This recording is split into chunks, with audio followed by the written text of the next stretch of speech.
enseignement et partage qui s'est fait chaque samedi de 18h juste à 19h juste. Ce programme qui sera présenté par le frère Roland Kalonji. Alors, Hébreux chapitre 3, il nous a été demandé d'expliquer Hébreux chapitre 3 à partir du verset 5.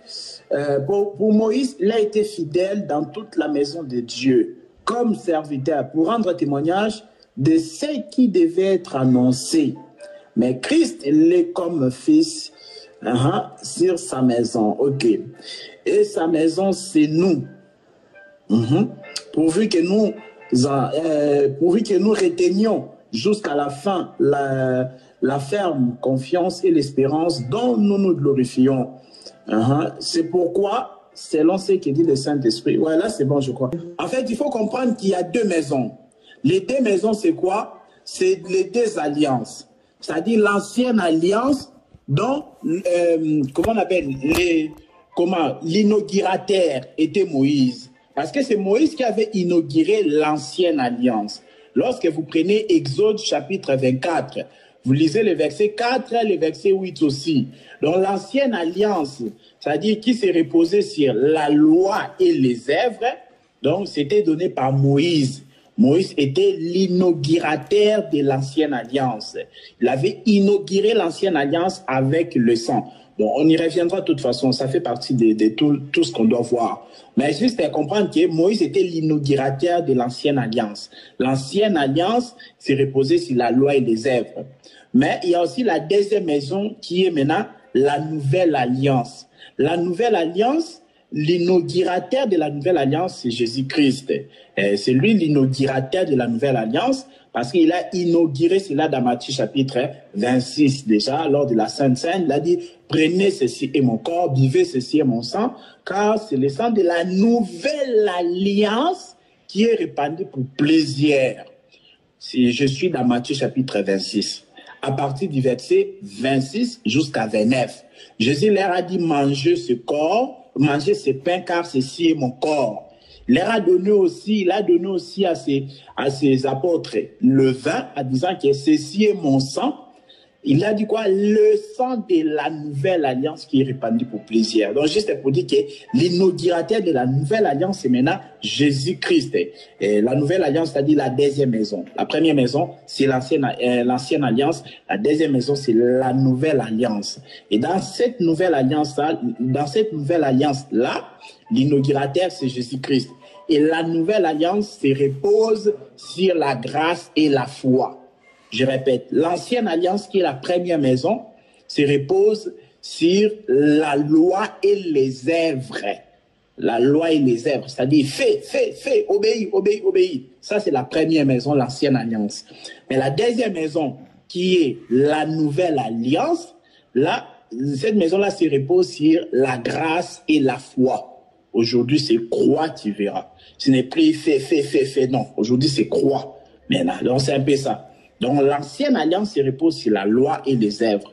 Mais la nouvelle alliance, qui est la deuxième maison, se repose sur la grâce et la foi. Donc, voilà. Donc, c'est-à-dire que dans l'ancienne alliance, les gens, ils étaient des serviteurs de Dieu. Ils n'étaient pas enfants de Dieu. Ils n'étaient pas les fils de Dieu. Ici, je ne parle pas des fils de Dieu par rapport à quand on a expliqué je suis fils de Dieu. Non, je ne suis pas là. Mais ici, c'est-à-dire qu'il y a vraiment les enfants de Dieu. C'est-à-dire que dans l'ancienne alliance, les gens n'étaient pas enfants de Dieu. Non. Voilà pourquoi il est appelé fidèle. Mais attention, il y a beaucoup de choses à dire là-dessus. Il y a beaucoup de choses à dire là. Parce que Moïse, il était aussi rebelle. Il était aussi rebelle dans la Bible. Il était aussi fidèle. Mais ça, c'est un thème que je vais aborder sur YouTube. Prochainement, je pense que ça ne va pas tarder par la grâce du Seigneur. Je parlerai sur Moïse fidèle, Moïse rebelle et Moïse fidèle. C'est là où il y a beaucoup de choses vraiment que je vais expliquer. Parce que Moïse était aussi rebelle dans la Bible. Moïse, il a été appelé aussi fidèle. Donc ça, c'est tout un enseignement que j'exploiterai en tout cas par la grâce du Seigneur dans les jours à venir. Mais sinon, ce qu'il faut comprendre ici, dans l'ancienne alliance, les gens, ils n'étaient pas des fils de Dieu, non. Ils n'étaient pas des enfants de Dieu, non. Mais ils étaient plutôt considérés comme étant les serviteurs. Mais dans la nouvelle alliance en Jésus, c'est ce qu'on a expliqué, mais maintenant comme Christ comme, on a dit quoi? Mais Christ l'est comme fils sur sa maison. Et on a dit quoi? Et sa maison, c'est nous. Vous voyez, donc la maison de Christ, c'est la nouvelle alliance. La maison de Moïse, c'est l'ancienne alliance où Israël demeurait. Mais la nouvelle alliance, c'est-à-dire c'est nous l'Église aujourd'hui. C'est-à-dire que nous, aujourd'hui, nous sommes les enfants de Dieu. Mais Israël n'était pas encore appelé enfant de Dieu. Non. Parce que vous allez le voir dans Jean chapitre 1, le verset 12 à 13. Il est dit ceci: à tous ceux qui l'ont accepté, à tous ceux qui croient en elle, elle là c'est la parole. Lorsque vous commencez au premier verset de Jean chapitre 1, on dit quoi? À tous ceux qui l'ont accepté, à tous ceux qui croient en elle, elle a donné le pouvoir. Elle là c'est la parole du commencement, la parole qui était faite chair, c'est-à-dire Jésus-Christ qui est le Dieu véritable. La Bible dit, à tous ceux qui croient en elle, elle leur a donné le pouvoir de devenir enfants de Dieu. Donc, il faut croire à la parole faite chair. C'est comme ça que tu es enfant de Dieu. Par exemple, les musulmans ne sont pas des enfants de Dieu. Pourquoi? Parce que les musulmans ne croient pas à la parole faite chair. Croire à la parole faite chair, c'est pas « Oh, je crois en Jésus comme étant prophète ». Non, ça sont des distractions. Il te dit « Je crois aussi en Jésus, qu'est-ce que tu crois ?» C'est ça qu'ils disent. Hein?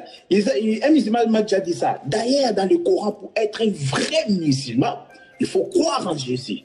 Mais il faut croire en Jésus comme étant le prophète. Vous voyez? Donc, ce sont des distractions. C'est-à-dire qu'un musulman, on appelle ça l'attestation de foi. Un musulman, s'il veut mourir, il doit faire l'attestation de foi.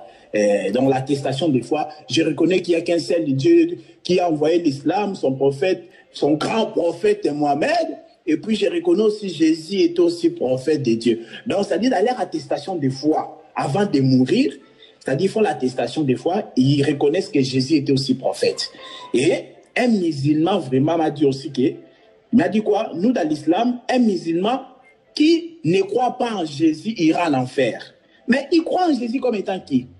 Comme étant prophète. Donc, ça ne change rien. Ça ne sert à rien. Donc, il faut même qu'ils oublient ça. Donc, juste pour dire que les musulmans ne sont pas les enfants de Dieu. Les enfants de Dieu sont ceux qui ont cru à la parole faite chair. C'est-à-dire la parole du commencement qui était Dieu. Mais maintenant, lorsque cette parole-là s'est faite chair, c'est-à-dire lorsque cette parole-là du commencement s'est revêtue de la chair humaine, maintenant, quand tu crois en elle comme étant, c'est-à-dire comme étant Dieu, la parole qui s'était faite chair, lorsque tu crois en elle comme étant Dieu, parce que ce n'est pas moi qui l'invente. Jean chapitre 1, à partir du premier verset, on dit que au commencement était la parole était avec Dieu, la parole là était Dieu. Mais maintenant, c'est mon verset 14 de Jean chapitre 1, on nous dit que cette parole-là s'est faite chair. C'est-à-dire que c'est lorsque tu crois à la parole qui s'était faite chair, que cette parole-là est celle du commencement, que cette parole-là est le Dieu véritable, c'est comme ça que tu deviens enfant de Dieu. Donc voilà, donc ça dit que c'est comme ça on est enfant de Dieu. La Bible, elle dit, Jean chapitre 1, verset 12 à 13. La Bible dit, mais à tous ceux qui croient en elle, à tous ceux qui l'ont reçu, elle leur a donné le pouvoir de devenir enfants de Dieu. Or, Israël n'a pas reçu la parole de Dieu faite chair. Israël n'a pas reçu. Israël n'a pas cru à la parole faite chair comme étant le Dieu, comme étant la parole du commencement, le Dieu d'éternité. Israël n'a pas cru en ça. Donc, Israël n'est pas enfant de Dieu. Donc, les enfants de Dieu, ça a commencé vraiment lorsque Jésus est arrivé.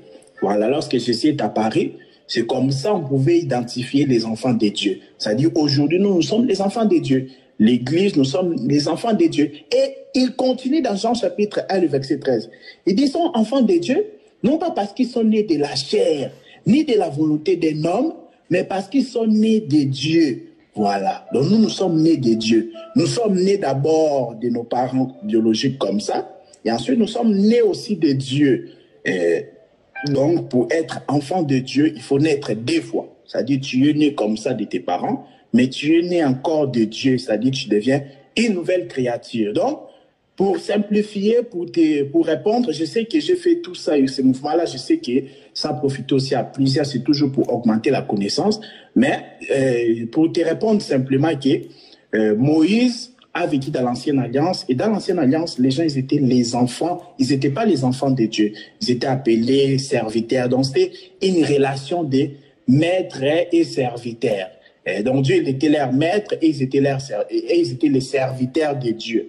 C'est pourquoi ça choque beaucoup à l'entendement des musulmans de dire que nous sommes les enfants de Dieu.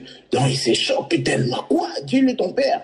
Donc, parce que lui comprend que quand Dieu il est ton père, c'est à la manière humaine, à la manière charnelle comme ça. Vous voyez? Donc ils ne reçoivent pas les choses de Dieu, ils ne comprennent pas les choses de Dieu parce qu'ils n'ont pas le Saint-Esprit. Donc voilà, nous aujourd'hui nous sommes les enfants de Dieu parce que nous sommes en Jésus-Christ, parce que nous sommes nés de Dieu. Est-ce que c'est clair ou je dois encore ajouter quelque chose? Nazako matangai,